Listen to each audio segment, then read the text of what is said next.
أهلا وسهلا فيكم في أفغانستان. وصلنا على العاصمة كابول، واليوم طالعين على مدينة جلال آباد، مدينة بتبعد ساعتين من العاصمة كابول. ما تقلقش، ده أنا طيب أوي معاك. تنزل بين الجبال وخبطت فينا السيارة على الطريق. في طريق جلال آباد، أخطر طريق، واحد من أخطر الطرق في العالم. شوف إحنا لسه ما سقنا غير تقريبا نص ساعة، على طول خبط السيارة. ولما تخبط السيارة هون يعني ممكن ينتهي فيك الحال. شوف وقعة من الجبل، إحنا نازلين من الجبل هيك يعني من فوق من كابول نازلين تحت على جلال آباد، يعني تقريبا على حدود باكستان. يعني طلع كل الطرق بين الجبال. يعني هاي لسه صارت معنا الآن، هسه قبل 5 دقائق شاحنة كاملة دخلت فيه، الحمد لله. بتمشي لساعتين من طريق تعتبر واحدة من الأخطر في العالم، هيك مكتوب. يعني أنا بقرأ. اوكي الحمد لله على السلامة، احنا وصلنا على مدينة جلال آباد. الطريق كان متخوف كثير. واستقبلونا ناس مش عاديين، ناس هم ماسكين المكان كامل، هي مدينتهم. كل جندي بيتحط العلم جنبه لأنه بيحب وطنه. علم أفغانستان، طلع كيف حاطين العلم عشان بيحب وطنه. راح يكون معنا اليوم في الرحلة. ليتس جو. ما شاء الله. وشوفوا ضيافة البشتون كيف.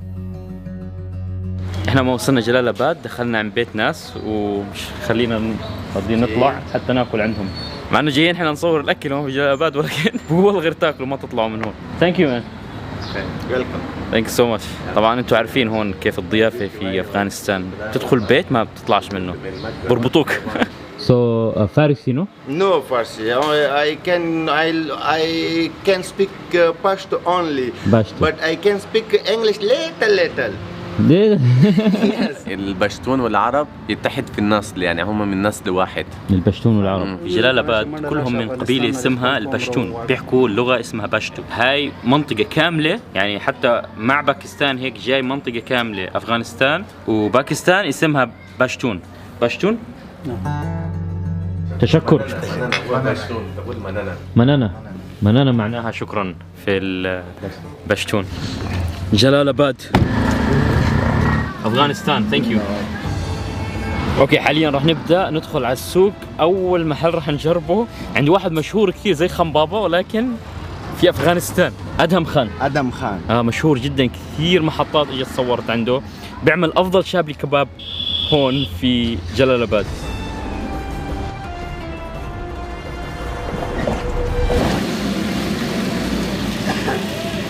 ما شاء الله، شابلي كباب، بيت شابلي كباب in the world. ما شاء الله.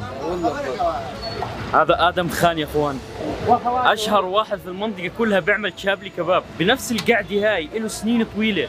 شايفين؟ آدم خان. سبحان الله، هيك ربنا يعني بعث له الناس تحبه، فكل الناس بيجوا عنده عشان الشابلي كباب. وبحط مع الشابلي كباب اللي جربناه قبل هيك، تذكروا؟ بحط معاه بيض. For Adam Khan Kababi. Oh. Best Chabi kebab? Best. It tastes very nice. ما شاء الله. Best Chabi kebab. طلبنا الشابي الكباب من أشهر واحد في جلال آباد، كيف خان بابا باكستان، هون آدم خان. But it's very special. Special, huh? Yeah. Because of Adam Khan, huh? Because very special. آدم خان شابي كباب. والله هاي كمية. شوف هاي التشيكن المشهورة اللي كنا ناكلها، نفس الثقافة نفسها، أصلها من باكستان، ولكن هي نفس الثقافة، يعني ما بتختلف.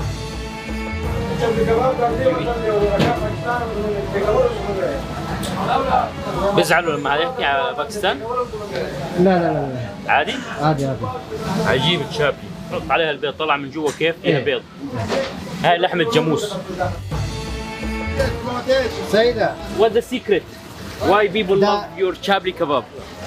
يقول لك ناخذها أكثر من 20 سنة هو قاعد نفس القعدة، ماخذها تراث من أبوه. بقاله يعني 30 سنة وهو أبوه شغال هنا. أكثر من 30 سنة هو أبوه خلص من هون فإجي أخذ مكانه، فأخذ المحل منه، ونفس القعدة له أكثر من 20 سنة قاعد نفس القعدة. آدم خان أسطورة هون في المدينة هاي. منطقة بقول لك السر إنه بحط عليه بيض، ما حدش بيعمل هاي الحركه، وانه فريش وبيجيب الحجم كبير، يعني حجم التشابلي big size big and your heart is big.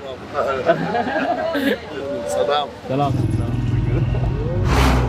فهاي تقريبا على الحدود مع باكستان، يعني شفتوا بشاور اللي صورنا فيها بس تفصلهم من الحدود، فيش نفس الاشي، نفس الثقافة تقريبا. Very close to the Afghanistan border. نفس الشوارع، نفس الأكل، بتشابهوا كثير مع بعض. بشاور في باكستان وجلال آباد، وآباد معناها بنيت، يعني كيف يعني جلال آباد إسلام آباد، يعني بنيت الإسلام أو بناها جلال يعني. وقررنا نسوق ساعة عشان نوصل على قرية بتصدر الآيس كريم للعالم، بيطلع منها أشهر وأذكى آيس كريم من المزارع. اوكي، هسه مدينة جلال آباد مشهورة جدا في آيس كريم مميز جدا. سوقنا حوالي ساعة، وصلنا على القرى هون عشان ناكل من آيس كريم، تخيلوا. لكن هذا الآيس كريم مش عادي، اسمه شيرياخ.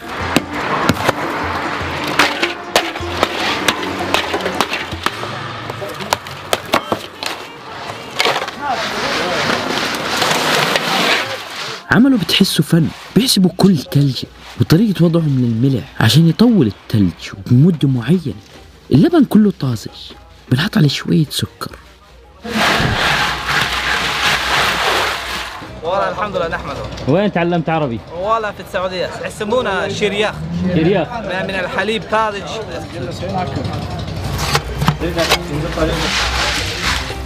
هذا ما شاء الله مرة ممتاز جدا.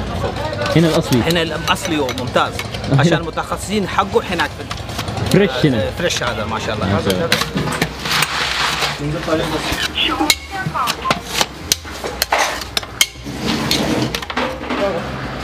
الشباب ما شاء الله كلهم بيحكوا عربي، كانوا عايشين في السعودية، بس شفتوا كيف الطريقة اللي بيعملوه فيها اشي عجيب، يعني قدامك بيعملها كل اشي، وهو برا المدينة صح؟ يعني في القرية. اي في القرية. هذا وصل الشرياخ يا اخوان، شوفوا لبن طازج.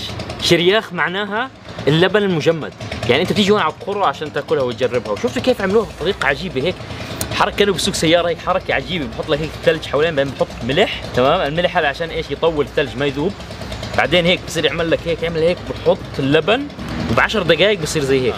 اوكي، هذا بحط القشطة عليه. خربت الدنيا.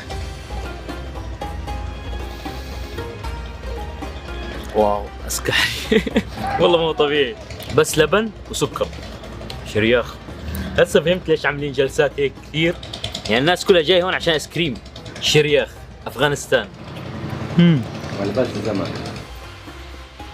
غير هيك أفغانستان، شايفين ستان معناها أرض، يعني أفغانستان، أوزبكستان، باكستان، كل إشي ستان يعني أرض، أرض الأفغان، يعني أفغانستان.